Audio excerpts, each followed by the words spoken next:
S-400 റഷ്യയ്ക്ക് പാളിയെടുത്ത് India വിജയിച്ചതെങ്ങനെ വിശദീകരിക്കുകയാണ് വിശ്വരാജ് തന്റെ Facebook പോസ്റ്റിലൂടെ. Russian S-400നെ മറികടന്ന Ukraine വ്യോമാക്രമണ ശൈലി പരീക്ഷിച്ച് പാകിസ്ഥാൻ. ഇന്ത്യൻ മറുപടിയായി ഏകീകൃത വ്യോമ പ്രതിരോധ സംവിധാനം വൻ വിജയമാണ്. Integrated air command and control system, അതായത് IACCS-ഉം ആകാശ് തീറും. 2025 മെയ് 8, 9, 10 പാകിസ്ഥാൻ ഇന്ത്യക്ക് നേരെ നടത്തിയ കൂട്ടായ വ്യോമാക്രമണം 26 പ്രധാന സൈനിക കേന്ദ്രങ്ങളിലായിരുന്നു ലക്ഷ്യമിട്ടിരുന്നത്. ആയുധങ്ങളോടുകൂടിയ ഡ്രോണുകൾ, ലോയിറ്ററിംഗ് മ്യൂസിയർ, ക്രൂയിസ്, ബാലിസ്റ്റിക് മിസൈലുകൾ എന്നിവയെ ഉപയോഗിച്ച് വടക്കുപടിഞ്ഞാറൻ അതിർത്തികളിലായിരുന്നു ആക്രമണം. കൂട്ടത്തോടെ ഒരു ടാർഗറ്റിനെ ലക്ഷ്യമാക്കി ഇന്ത്യയുടെ വ്യോമ പ്രതിരോധ സംവിധാനങ്ങളെ താറുമാറാക്കി ഒരേ സമയത്ത് പല പല ലൊക്കേഷനുകളിൽ സമാന രീതിയിലുള്ള ആക്രമണങ്ങളിലൂടെ ഇന്ത്യൻ ആർമി വ്യോമസേന ബസ്സുകളെ തകർക്കാനുള്ള ഉദ്ദേശത്തോടെയായിരുന്നു പാകിസ്ഥാന്റെ ഈ ആക്രമണം. സ്വാം ഡ്രോണുകൾ എല്ലാം ഒരു കൂട്ടമായാണ് ആക്രമിക്കാനായി സെറ്റ് ചെയ്തു വരുന്നതെന്ന് അറിയാമല്ലോ. ഇത് അടുത്ത കാലത്തായി യുക്രൈൻ റഷ്യയുടെ പ്രതിരോധ സംവിധാനങ്ങൾക്കെതിരെ ഉപയോഗിച്ച് വിജയിച്ച വ്യോമാക്രമണ തന്ത്രങ്ങളുടെ ഒരു ശൈലിയായിരുന്നു എന്ന് വേണമെങ്കിൽ പറയാം. പക്ഷേ ഇന്ത്യയുടെ multi layered integrated air defence mechanism അതീവ കൃത്യതയോടെയും കാര്യക്ഷമതയോടെയും പ്രതികരിച്ചുകൊണ്ട് ശത്രുവിന്റെ ആക്രമണത്തെ പൂർണ്ണമായി നിഷ്പ്രഭമാക്കി.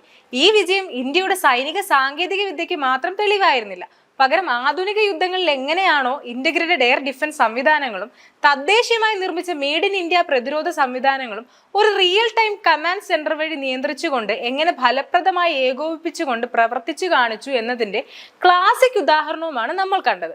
റഷ്യയിൽ പാളിയ സംവിധാനങ്ങൾ എങ്ങനെ ഇന്ത്യയിൽ വിജയിച്ചു? റഷ്യയുടെ S-400 സംവിധാനങ്ങൾ യുക്രൈനിൽ പരാജയപ്പെട്ടതിന്റെ മൂല കാരണങ്ങൾ ഇതൊക്കെയായിരുന്നു.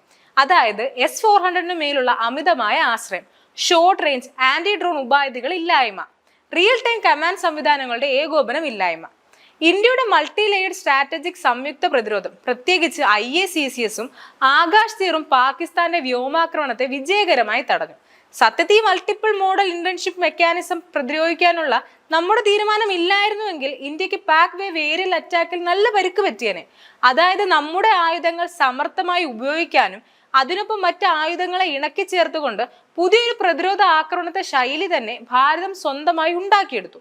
അതിനാൽ യുക്രൈന് റഷ്യൻ S-400നെ ഭേദിക്കാൻ കഴിഞ്ഞതുപോലെ ഇന്ത്യൻ വ്യോമ പ്രതിരോധത്തെ മറികടക്കാൻ പാകിസ്ഥാന് സാധിച്ചില്ല. അതെങ്ങനെയാണെന്ന് നോക്കാം. ഇന്ത്യയുടെ ഏകീകൃത പ്രതിരോധ വ്യോമ കവചം വിവിധ തരം വ്യോമ പ്രതിരോധങ്ങളെ പലതരത്തിൽ സംയോജിപ്പിച്ച് പ്രവർത്തിക്കുന്ന ശൈലിയാണ്.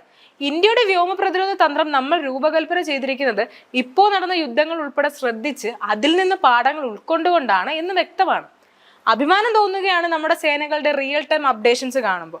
റഡാറുകൾ, മിസൈലുകൾ, ഡ്രോണുകൾ, കമാൻഡ് സെന്ററുകൾ തമ്മിൽ സമന്വയത്തോടെ പ്രവർത്തിക്കാനുള്ള കഴിവ്, അവയൊന്നിച്ച് ഒരേ ലക്ഷ്യത്തിനായി ചേർന്ന് പ്രവർത്തിക്കുമ്പോഴുള്ള ഏകോപനമെല്ലാം നമ്മൾ ആഗോള തലത്തിൽ ഇപ്പോൾ നടന്ന യുദ്ധങ്ങളെ പോലും അടിസ്ഥാനമാക്കിയാണ് രൂപകൽപ്പന ചെയ്തത്.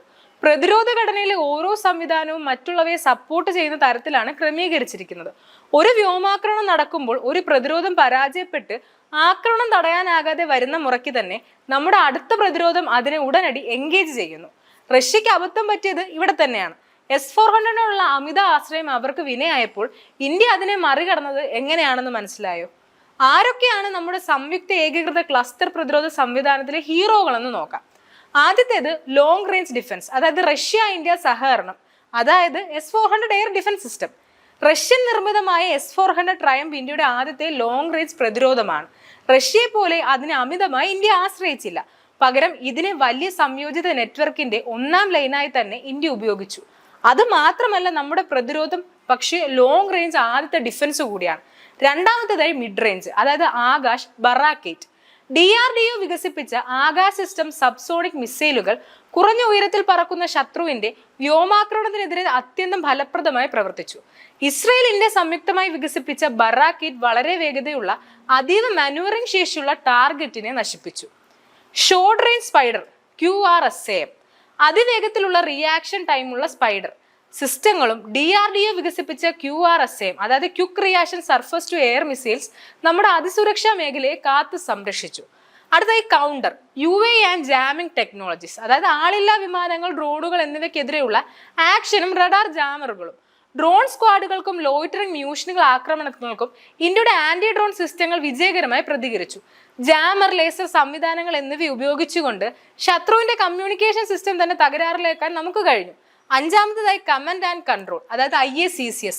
നമ്മുടെ വ്യോമ പ്രതിരോധത്തിന്റെ നട്ടെല്ലായിരുന്ന IACCS, ഈ ഏകീകൃത കമാൻഡ് കൺട്രോൾ സിസ്റ്റം യഥാർത്ഥ വിജയശില്പി ഇത് തന്നെയാണ്. ഇന്ത്യയുടെ എയർ ഡിഫൻസിന്റെ ഹൃദയമാണ് IACCS, അതായത് integrated air command and control system. ഈ സംവിധാനത്തിൽ റഡാർ, ഉപഗ്രഹം, മിസൈൽ സിസ്റ്റങ്ങൾ എല്ലാം ബന്ധിപ്പിച്ചിട്ടുണ്ട്. ഓരോ സിസ്റ്റവും നടത്തുന്ന പ്രതിരോധം നിരീക്ഷിച്ചുകൊണ്ട് അത് പരാജയപ്പെട്ടാൽ അടുത്ത കൗണ്ടർ ആക്ഷൻ സെക്കൻഡുകൾ കൊണ്ട് ഡിപ്ലോയ് ചെയ്യാനുള്ള ഈ കമാൻഡ് ആൻഡ് കൺട്രോൾ സിസ്റ്റത്തിന് കഴിഞ്ഞു. ആകാശ് തീർ ഇന്ത്യയുടെ നെക്സ്റ്റ് ജെൻ വ്യോമ പ്രതിരോധമാണ്. പുതുതായി ഇന്ത്യ അവതരിപ്പിച്ച ആകാശ് തീർ വ്യോമ പ്രതിരോധ നിയന്ത്രണ സംവിധാനം ഈ സംയോജിത കമാൻഡിന്റെ ഭാഗമായി പ്രവർത്തിക്കുന്നു. ഗ്രൗണ്ടിലെ സൈന്യത്തിന്റെ റഡാർ യൂണിറ്റുകളും ഗ്രൗണ്ട് മിസൈൽ സംവിധാനങ്ങളും IACCSും സംയോജിപ്പിച്ച ആർമിയുടെയും വ്യോമസേനയുടെയും സംയുക്ത ആക്രമണം വിജയകരമായ ഏകീകൃത കമാൻഡ് വഴി നിയന്ത്രിച്ച് ഏകോപനത്തിന് സഹായകമായി പുതുശക്തി നൽകി. ഇത്തവണ പുതിയ ആകാശ് തീർ ആക്രമണത്തിൽ ഫോർവേഡ് ഏരിയയിൽ സജീവമായി വിന്യസിപ്പിച്ചിരുന്നു. നാളെയുടെ യുദ്ധതന്ത്രം ഇനി എങ്ങനെയാണെന്ന് അറിയാമോ?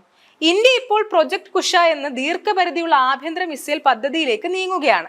അതിനേക്കാൾ പ്രധാനമായി ആകാശ് തീർ പോലുള്ള പ്ലാറ്റ്ഫോമുകൾ വഴി സംയോജിത കമാൻഡ് കൺട്രോൾ ഇന്ത്യ നൽകുന്ന മുൻഗണനയാണ് നമ്മുടെ യഥാർത്ഥ വഴിതിരിവ്.